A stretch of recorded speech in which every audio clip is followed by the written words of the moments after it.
Salve, salve, sejam muito bem-vindos a mais um podcast da Farmaconde. E, pessoal, eu sempre peço para que vocês participem, para que vocês nos escrevam, escolhendo temas sobre os quais a gente possa falar por aqui. Então, entre em contato conosco pelo podcast, tudo junto, podcast, @farmaconde.com.br, fazendo as suas sugestões. A gente está no mês de abril e, claro, que a gente preparou um monte de coisa bacana, exatamente porque o tema é saúde. Aliás, na Farmaconde a gente sempre trabalha com a saúde. Hoje ao meu lado aqui, ele que é o Thiago Cagliari, falei direitinho, né?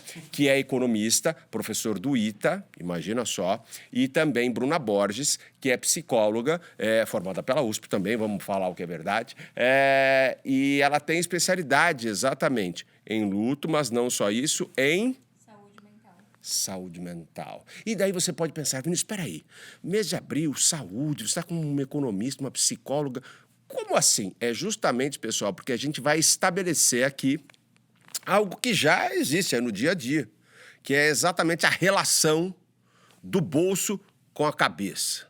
Sabe assim? Pessoal, a saúde financeira depende da saúde física e a saúde física depende da saúde financeira? Deixar o economista começar. Importante. Quem diria que esse match ia acontecer um dia, né? Eu acho que esse match é mais normal do que a gente pensa. É muito interessante isso.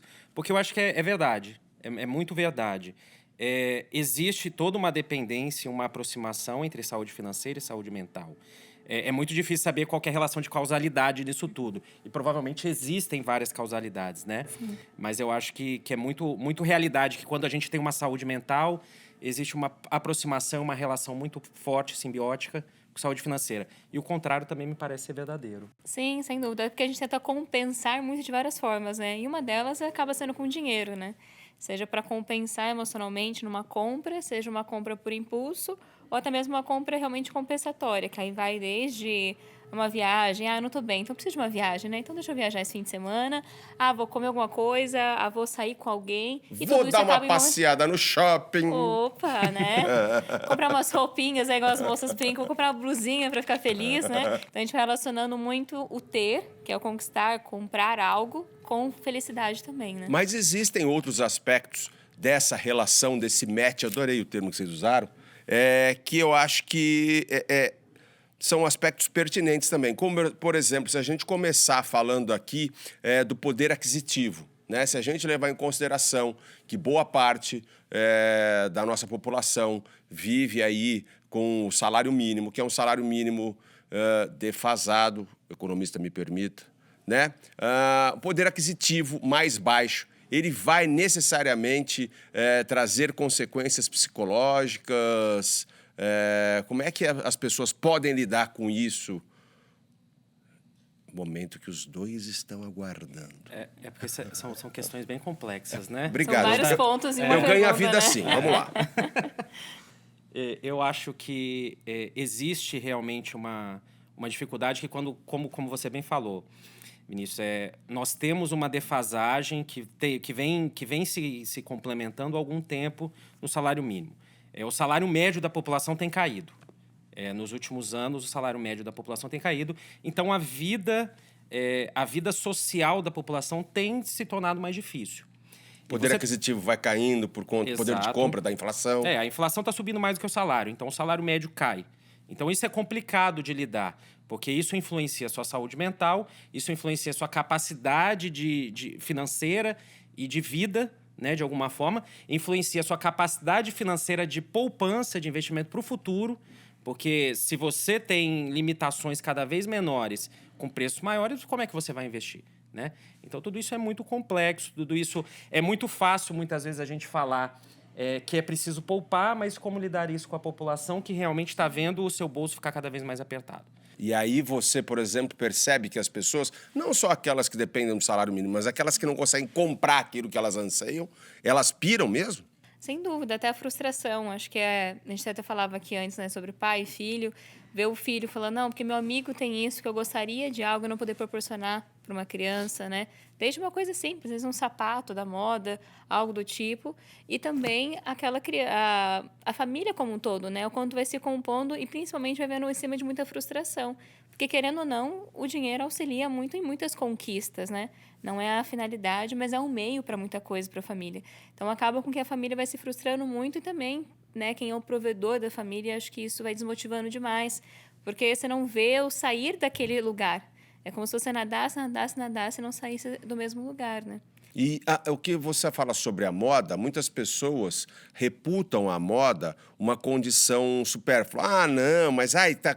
É que, na verdade, nós somos, me corrija, por favor, Bruna, mas assim, nós somos seres sociáveis, nós queremos ser aceitos. E a moda, ela estipula ali, né, estabelece como você vai ser aceito por aquilo que você veste, como você fala, como você se manda, ao grupo que você vai pertencer ou não. Não é um pouco isso? Sim. Para tirar um pouco a história de que, mas só porque é moda. Não é moda, a gente quer ser aceito, né? Sem dúvida, isso vai desde a criança, que é ser aceito e fazer amigos na escola, aos adultos, em que se eu quero ir num lugar que é um pouco mais elegante, ou quero passar uma imagem para as pessoas X, eu preciso adquirir muitas vezes um terno, um sapato, algo do tipo para poder também me enquadrar ali naquele ambiente, né?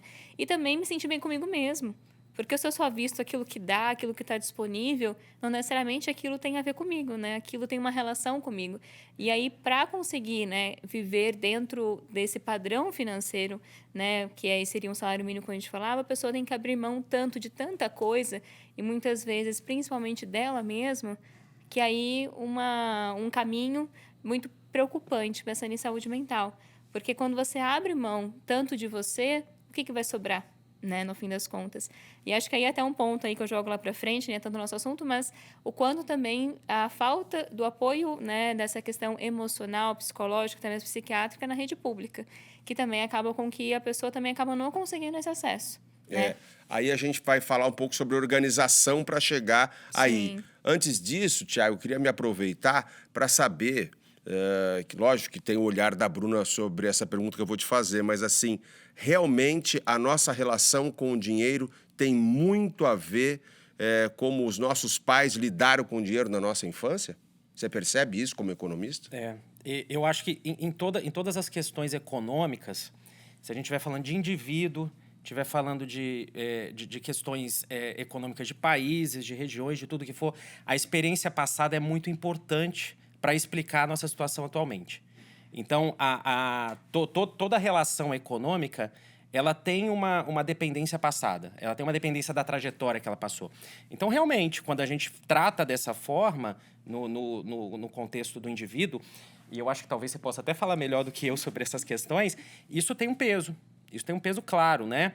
Até se você pegar o contexto geracional e a evolução no contexto geracional de toda a população, daquilo que pelo menos a gente está próximo, que a gente conhece, que são nossos avós, nossos pais, nós e agora os filhos, os nossos filhos. A gente vê que todo esse contexto geracional ele mostra alguma dependência, mas algumas modificações que vão sendo embutidas dentro das questões que vão sendo realizadas dentro da sociedade. Mas essa dependência passada é muito importante.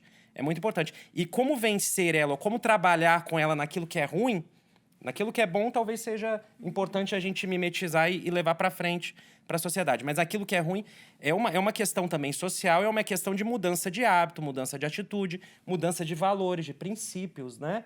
Na forma como a sociedade vai lidando com isso. Mas existe uma dependência normal.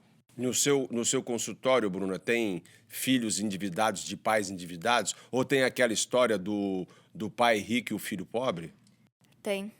Tem, na verdade, eu conheço um caso bem específico de um pai que gosta de ostentar e um filho que está extremamente endividado para tentar chegar nesse nível do pai, por exemplo. Olha aí.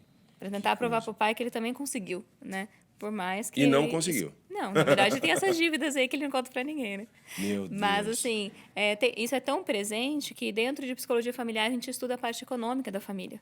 É uma parte do nosso estudo dentro da psicologia. Porque isso tem a herança tanto de como eu aprendo a lidar com o dinheiro, a importância que eu dou naquilo que eu vou comprar, as nossas compras também, aquilo que eu escolho, aquilo que eu dou preferência de compra, tem uma relação também com a minha família, muitas vezes, com aquilo que foi considerado importante, aquilo que foi considerado, né, o melhor a ser comprado, desde marca a produtos específicos, quanto também o quanto eu quero trazer esse status também, mostrar para minha família, né, financeiramente falando, o que eu consegui, até onde eu consegui chegar. Mas mais do que isso, que é uma coisa que eu acho que gera os maiores traumas financeiros, são os traumas que você vai vendo na sua família. Então, uma família que acaba quebrando financeiramente, que passa por um processo de endividamento, né? Que aí pode ser uma coisa muito boa. Eu aprendo que eu tenho que lidar melhor com o dinheiro porque minha família não aprendeu. Ou eu entendo que ficar endividado faz parte da vida. Tem gente Então, que assim, passa a não ter medo disso, né? Exato. Eu me lembro de ouvir, assim, de pessoas dizendo, quem não se endivida não cresce. Quem não se endivida não cresce. E acaba sendo uma regra, né? Da pessoa perde o medo e aí, Nossa Senhora da Capela, pode ser um buraco sem fundo. Hoje nós estamos aqui, mais uma vez, falando sobre saúde, hoje relacionando a saúde financeira à saúde psicológica, né? A saúde física, claro, também. Porque isso se demonstra, né, no corpo, no comportamento, enfim. E a gente está ao lado de uma psicóloga, que é a Bruna Borges, e também de um economista, que é o Thiago Cagliari. E a gente está traçando essas relações aqui, deixando mais claras essas relações interdependentes de dinheiro, de bolso com a cabeça, tudo mais. A gente já falou um pouquinho sobre o fato de que as compras muitas vezes, ou os gastos muitas vezes são emocionais, né? A gente, quando fala disso tudo, tal, de hereditariedade, não é isso? De relação, enfim, com o dinheiro.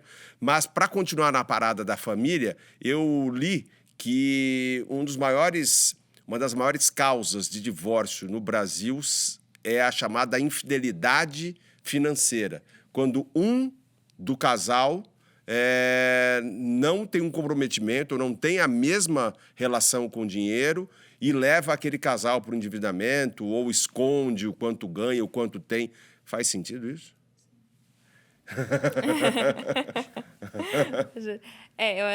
Na verdade, eu acho que a forma como tem se lidado, acho que é um pouco antes, né? A forma como se tem lidado os relacionamentos, de ser muito... As pessoas hoje, cada vez mais, se envolvem, se relacionam, casam, enfim, já se preparando para separar. Então, eu não junto mais meu dinheiro, eu não junto mais... Não é juntar tudo, né? Existe uma separação já muito grande. E até mesmo um dos pontos que faz com que as pessoas já até mesmo se preparam para isso é dividir. Então, você tem o seu dinheiro, tem o meu dinheiro, e a gente paga as contas em comuns. Isso acontece? Muito. Eu não sabia. É o mais comum, na verdade, Posso hoje levar em isso depois, dia. professor, lá, você faz uma planilha para levar lá para casa? Não? Pode. Isso é muito importante. Então, eu fico com o meu dinheiro, gasto as minhas coisas, as contas da casa a gente divide por igual, ou com uma porcentagem. Então, eu ganho, sei lá, 30% a mais que você, então eu fico com 30% a mais de cada conta da casa. Então, cada vez mais as pessoas têm feito dessa maneira por exatamente não saberem conversar sobre dinheiro. Nossa, né? eu nunca faria isso na minha vida. Isso não me passa pela cabeça, doutor. Sim. Professor doutor, isso nunca passaria pela minha cabeça. Mas pode ser saudável também. Em certo ponto pode ser saudável. A questão é que também o casal às vezes pode não conversar sobre o dinheiro. Eu já vi casos assim que aí o outro, cada um cuida do seu dinheiro, vai descobrir depois que bateu na porta e falou: olha, seu parceiro está endividado. Ah, tá? Como assim? Não sabia? Porque eles não falam sobre o dinheiro que em teoria é de cada um. Né? O engraçado de você falar, eles não falam sobre dinheiro. Sim, cada vez que chega a fatura do cartão de crédito, eu vejo que se fala muito pouco sobre dinheiro na minha casa. Eu acho que tem uma coisa interessante do que a Bruna está falando, que é a organização financeira é muito importante. Porém, essa diferenciação, essa separação, obrigado, essa separação talvez seja algo que gere algum transtorno, né? Sim. Mas a organização é importante. Sim, sem Ser dúvida. organizado é muito importante. Eu já ia te pedir isso pra gente entrar logo na solução. Porque até agora o que a gente falou de problema, pelo amor de Deus, mas o dinheirinho como solução. Qual é o bom caminho, Thiago? Bom, eu acho que a solução dela pode ser muito particular também. Nós podemos falar de alguns padrões que são muito importantes, que normalmente é sempre dito como uma determinada receita de bolo, mas as pessoas, às vezes, lidam de maneiras diferentes e que podem funcionar. Mas eu acho que uma coisa importante na organização financeira particular ou do casal, ou o que seja, a primeira é uma mudança de percepção de consumo. E isso vai passar por uma questão psicológica. A pessoa precisa começar a mudar uma percepção de consumo, entender a diferença de consumo presente, de consumo futuro, porque poupar é consumo futuro. Você está poupando para você consumir no futuro. Essa é a grande questão. E se você começa a entender a necessidade de praticar isso para você se precaver, essa é uma primeira parte. A segunda é a organização. A gente tem que se organizar. Eu tenho que saber exatamente, eu tenho que saber classificar, eu tenho que saber lidar de maneira mais clara com as minhas receitas e as minhas despesas. Eu tenho que ter alguma previsibilidade. Isso é importante para eu saber, porque senão o meu cartão de crédito chega, quando eu ver, eu não tenho como pagar e eu vou ter que me controlar para o futuro. E eu tenho que ter metas. Que seja uma viagem, que seja uma meta emocional, uma meta particular, que seja uma meta financeira, mas eu tenho que estabelecer metas para eu saber como que aquela previsibilidade vai me ajudar no futuro. Esse é um padrão normalmente que funciona. Esse funciona normalmente para as pessoas. E é por isso que ele normalmente deve ser seguido. É lógico que quando a gente está falando de problemas de salários baixos, esse padrão fica muito mais difícil. Como é que eu vou falar para uma pessoa que ela tem que estabelecer metas de porcentagem de investimento financeiro, dado que o salário dela não dá para passar o mês? Então, isso tudo pode gerar uma questão, mas... O dinheiro acaba e o mês não, é impressionante. E aí, diante disso que você está falando, que é uma realidade brasileira, isso também espelha muito bem a realidade que a gente vê dos investimentos. No Brasil, cerca de 3% das pessoas investem em bolsa, enquanto nos Estados Unidos, mais de 56% da população tem dinheiro em investimento em bolsa, por exemplo, né? Isso aí... Desculpa te cortar, mas por isso que eu acho que é tão importante essa parte emocional das metas, né? Porque aí eu entendo a importância de poupar hoje, então eu deixo de almoçar fora, né, que aquele dinheiro eu entendo que faz diferença, né, no todo, na somatória do meu plano futuro, e também, né, para quem tem uma renda, né, aí que se aperta dentro dessa renda, a necessidade também de fazer renda extra, né? E hoje em dia é um conteúdo que tem muito presente nas redes sociais, YouTube, vários economistas que trazem a possibilidade de renda extra. E acho que faz muito sentido a busca de uma renda extra pensando num sonho, né? Então, num sonho que eu vou ter, nem que seja de fazer uma trufa para vender, nem que seja pequenos atos que eu vou fazer ali ao longo do dia para tentar uma renda extra à frente de um sonho.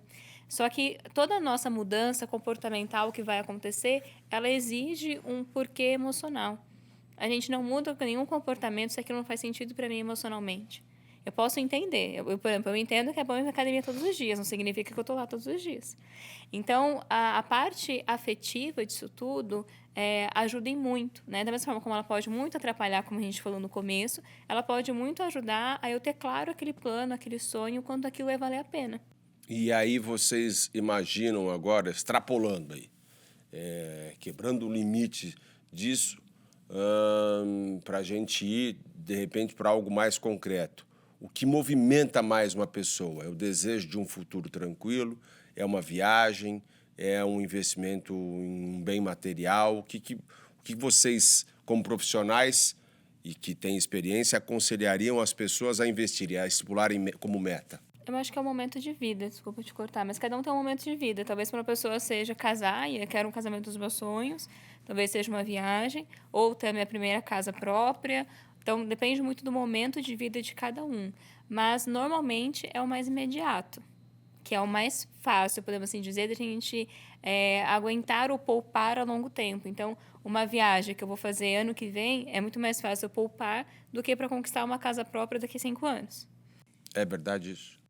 Eu concordo. Eu acho que eu concordo e até principalmente retomando aquilo que você falou da diferença do posicionamento pessoal Brasil e Estados Unidos, é aquele investimento em bolsa, vamos dizer assim, né? Nós temos hoje um perfil de consumo muito mais imediatista. E isso é muito mais claro da gente ver, a gente consegue ver. E se a gente não tem perspectiva de futuro, o país não vem crescendo há um bom tempo, não vem crescendo e não tem previsão de crescer, como que eu vou pensar no futuro? Cada vez eu fico mais imediatista. Então, realmente, eu não vou investir para um longo prazo. Eu perco essa percepção. Então, tem essa questão de momento de vida, tem uma questão também de momento social da sociedade como um todo. Você pega os Estados Unidos, você pega alguns países da Europa, eles têm um padrão diferente desse de investimento porque você tem uma perspectiva diferenciada de futuro. Expectativa de vida, uma série de coisas. Total, exatamente. Hoje aqui no nosso encontro, pessoal, a gente já falou de vários aspectos dessa relação de saúde financeira com saúde física ou saúde psicológica também, mas a gente está querendo estabelecer uma relação desde o princípio da saúde financeira, do dinheiro com autoestima. Eu acho que é a mesma questão, a gente muda só um pouquinho o foco. Eu tenho uma frase bem clichê, como todo clichê é generalista, né, que diz que as pessoas só não são bonitas quando não têm dinheiro para serem, né? Eu queria que esse vírus, como é que é? O vírus Rica, né? Esse Rica-vírus me pegasse para eu ficar com o cabelo da fulana e tal. Sim. Essa é a autoestima mais visível.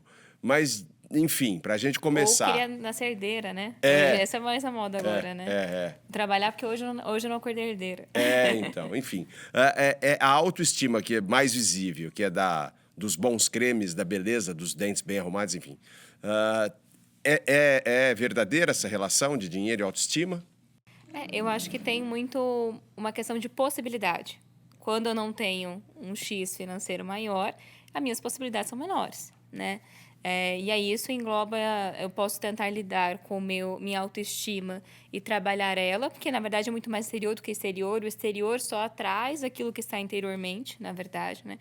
Então a autoestima vai muito mais de como eu estou lidando comigo mesmo, com as minhas questões, com as minhas dificuldades, porque às vezes eu quero tanto mudar o meu exterior para tentar esconder o que eu não estou conseguindo lidar com aquilo que está com problema dentro de mim eternamente.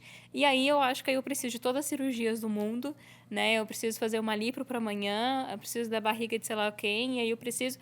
E aí vai vindo esse peso também muito grande estético, né? Até mesmo junto dessa autoestima, que são coisas diferentes. A autoestima é uma coisa, estético é outro. Mas as pessoas unem muito, porque se eu tivesse estético, é como se eu não tivesse problemas. Então, é uma venda feita, assim, muito ruim, que é uma relação que, na verdade, não deveria existir.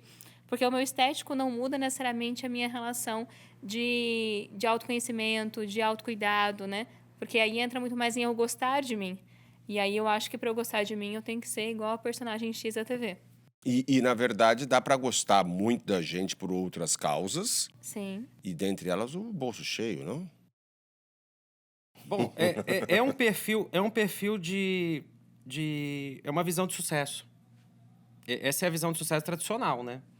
O bolso cheio é demonstrar, mostrar para as pessoas que eu venci na vida de alguma forma. É um perfil. Não sei se é o que a gente precisa buscar. Se é o correto. Se é o correto, né? Se é o correto para todo mundo.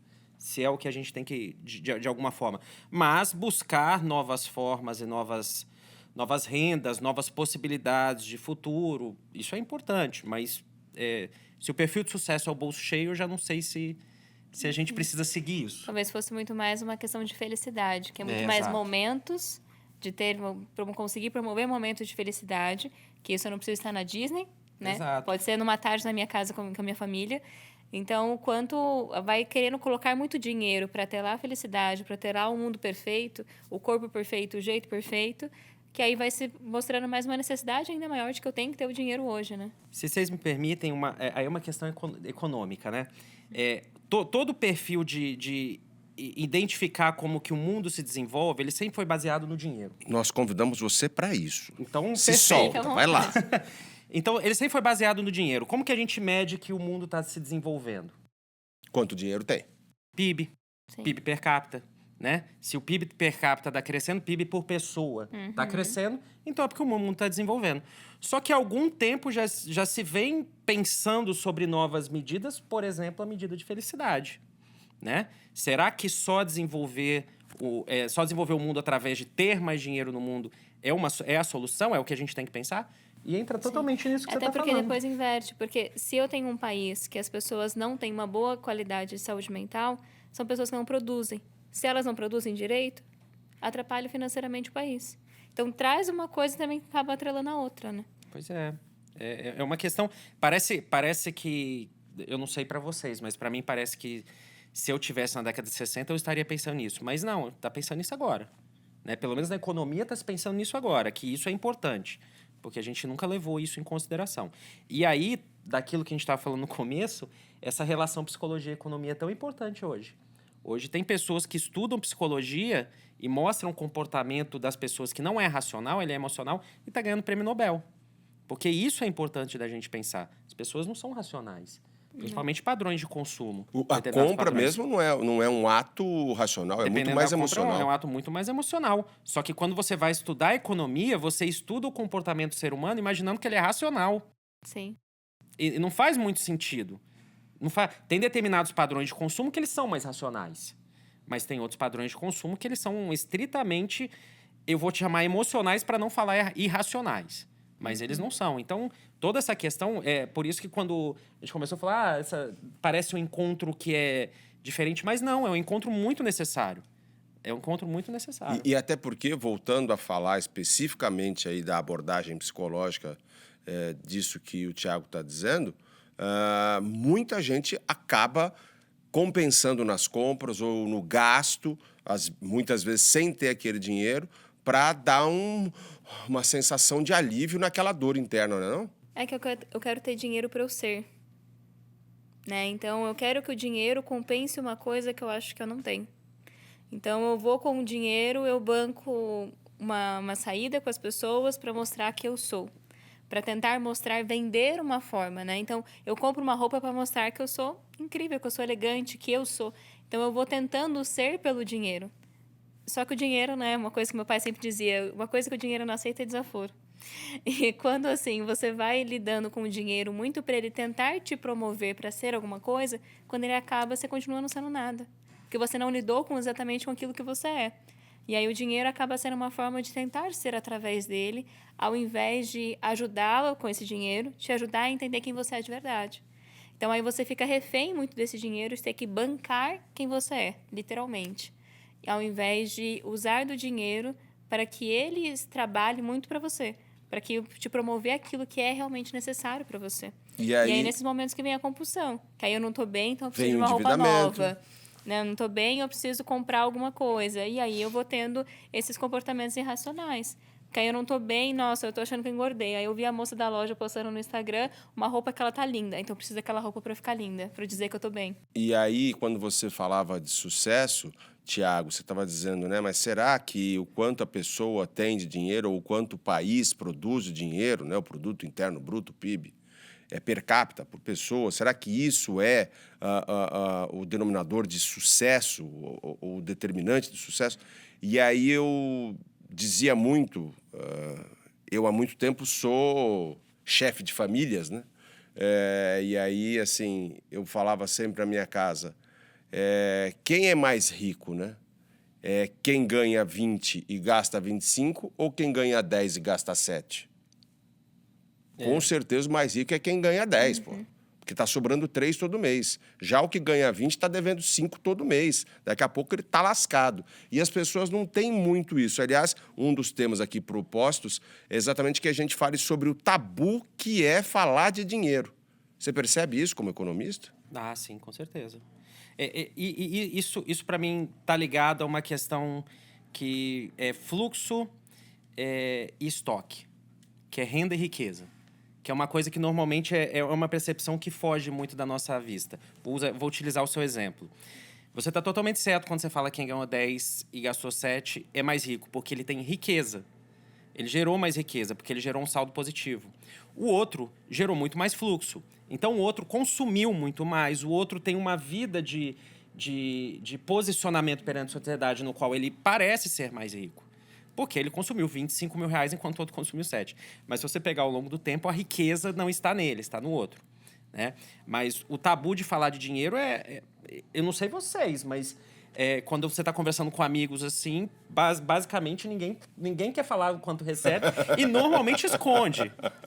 Normalmente esconde porque falar, se você souber o quanto que eu recebo, você vai querer entrar no meu negócio e vai querer fazer. Existe sim esse tabu. Vou até te cortar, eu escutei isso de uma paciente semana passada. Ela tava falando que ela tá querendo trocar de trabalho e tal. Ela falou que nesse trabalho eu ganho tanto. Nossa, primeira vez que eu falo pra alguém quanto eu ganho. Que ela mora sozinha, solteira. Eu falei, nossa, mas é mesmo? Ela falou, eu tenho muito medo. Na verdade, até pra você. Fiquei pensando se eu falava ou não, porque vai que você aumenta o valor da sua consulta. Se eu falo quanto eu ganho, vai que você aumenta o valor da sua consulta, que você falou, nossa, ela ganha tanto, ela pode me pagar mais. É sempre a ideia, no Brasil, hoje tem muito isso. Se eu falo de dinheiro, alguém vai tentar puxar minha perna. Me dá um pouco essa impressão também, esse medo de falar de dinheiro, né? Quando você estava falando isso, Thiago, sobre as pessoas não falarem o quanto ganham ou não, eu fico imaginando, nem para te consultar, eles camuflam os números, né? Eles acobertam os números. É porque, na verdade, o meu emprego, a forma como eu trabalho, as pesquisas que eu faço, eu não lido muito com pessoas falando sobre isso. Provavelmente falariam para um consultor financeiro, né? Eu conheço pessoas que já trabalham de consultoria financeira que se você não falar para ela, como é que ela vai te ajudar? Então, realmente, aí ele falaria, né? Mas aí seria uma questão muito profissional. Assim como você falaria para sua psicóloga que... as suas questões particulares, mas mesmo eu sendo um economista, vamos supor, que lida com alguma coisa, as questões financeiras, eu também não recebo nenhuma informação, nem de amigos, nem conselhos, pedidos de conselhos falando, porque eu acho que as pessoas também se sentem um pouco à vontade para falar sobre isso. Bom, acho que meninos, o medo do julgamento é muito grande, né? Pode ser. A gente falou aqui, eu acho que quando a gente falou mais do que é essa geração de riqueza, que é entender que o sucesso pode vir na felicidade de você gerar riqueza, muito mais do que você consumir, você ter muito fluxo. Aí me aproveitando de novo do exemplo que eu acabei dando aqui, que eu acho que você pode ser mais feliz vivendo numa boa, dentro do que você ganha e sem se endividar, dormir bem, ter uma saúde física e psicológica, né, boas, do que exatamente você ficar correndo atrás do rabo. Esse pode ser uma boa mensagem desse nosso encontro, para falar, então, que a saúde financeira pode gerar autoestima? Eu acho que sim, e até mesmo considerar a saúde financeira e emocional como uma questão básica. Eu acho que quando se é visto mais, de eu estudar mais o meu financeiro, compreender isso, e também o meu emocional, isso como básico, independente de família, de quanto ganha ou deixa de ganhar, eu vou conseguir também ter uma saúde no todo, né? Então, acho que se você conseguir parar melhor para analisar... Hoje em dia, você consegue um Excel para tentar, né, manusear aí mais facilmente. Hoje em dia, as pessoas com celulares conseguem mais ter essa facilidade de conseguir se organizar mais financeiramente e entender mais o porquê que eu preciso tanto daquela compra, né? E aí não ter tantas compulsões e conseguir olhar para si muito mais, ter essa abertura, eu acho que aí a gente consegue um casamento muito legal. Porque eu paro de agir por impulso e começo a ter mais minha vida nas minhas mãos. Porque senão é muito fácil também falar que o meu dinheiro não rende, não vira, não dá em nada, mas ao mesmo tempo eu também não estou cuidando dele. Então nada que se cuida não cresce, né? Não vira, não se transforma, né? Ela falou psicologicamente, mas eu acho que ela deu uma boa dica de economia, não? Eu achei perfeito. Eu acho que a questão do controle, ela é primordial. Isso não quer dizer que a pessoa não pode vislumbrar algo a mais. Sim. Lógico, ela vai se educar, ela vai procurar um novo emprego, ela vai procurar... Mas, provavelmente, a melhor solução é sempre fazer essa procura controlando. Um planejamento, né? Não naquela ansiedade de tem que ser amanhã. É sempre a receita maior do que a despesa. Essa pode ser uma regra razoável. Então, eu vou procurar almejar coisas maiores, porém sempre fazendo meu controle para que eu não passe o carro na frente dos bois, né? De alguma forma. Eu queria ter conversado com vocês antes. Brincadeiras à parte, a gente agradece demais pela presença de Bruna Borges e também do Thiago Cagliari, que nós viemos hoje falar sobre saúde financeira, autoestima, na verdade, saúde psicológica e também a saúde física. Vocês, por favor, continuem nos escrevendo pelo podcast @farmaconde.com.br e siga-nos pelas nossas redes sociais e outros canais. Um beijo, obrigado, pessoal. Valeu. Tchau, obrigada. Valeu.